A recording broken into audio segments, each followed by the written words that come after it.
బాగంబర్పేట సోమసుందర్ నగర్ కాలనీలో గతంలో జరిగిన విద్యుత్ ప్రమాదంలో మృతి చెందిన నన్నెబోయిన రామ్ చరణ్ తేజ్ కుటుంబానికి పరిహారం అందించడం జరిగింది.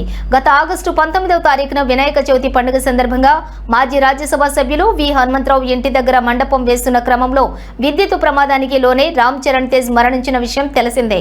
బాగంబర్పేట కార్పొరేటర్ పద్మా వెంకటరెడ్డి చొరవ తీసుకుని విద్యుత్ అధికారులతోటి సంప్రదించి ఈ రోజు రామ్ చరణ్ తేజ్ తల్లి నన్నబోయిన లలితకి 5 లక్షల రూపాయల పరిహారం ఇప్పించారు.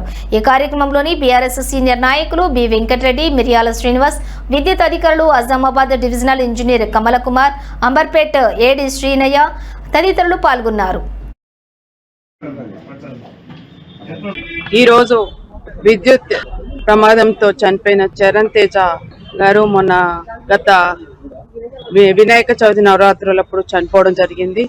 వారి తల్లి లలిత గారు, వాళ్ళ సిస్టర్ కూడా ఇక్కడ ఉండడం జరిగింది.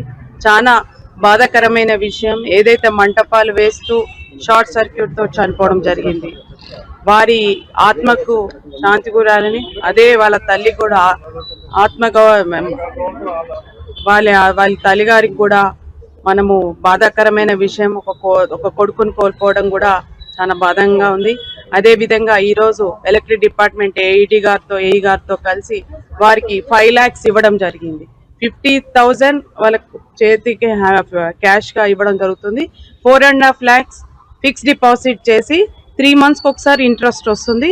5 years తర్వాత 5 lakhs కూడా వారికి క్యాష్ తీసుకోవాల్సిన అవసరం ఉంటుంది. కాబట్టి వారు కూడా ధైర్యంతో ఉండాలని, ధైర్యాన్ని కోల్పోవద్దని, వాళ్ళు ధైర్యంగా ఉండాలని మాకు కూడా చాలా బాధాకరమైన విషయం. ఆ తల్లికి తెలుస్తుంది కాబట్టి ఆమెకు కూడా డబ్బుతోని అది కాదు, అట్లాంటి కొడుకు మళ్ళీ రాడు కాబట్టి ఆమె ధైర్యంగా ఉండాలని ఆమెను కోరుకుంటూ, ఇంత తొందరగా మనకు ఎలక్ట్రిక్ డిపార్ట్మెంట్ ఏడీ గారు కానీ ఏఈ గారు కానీ తొందరగా ఎప్పుడు కూడా ఇంత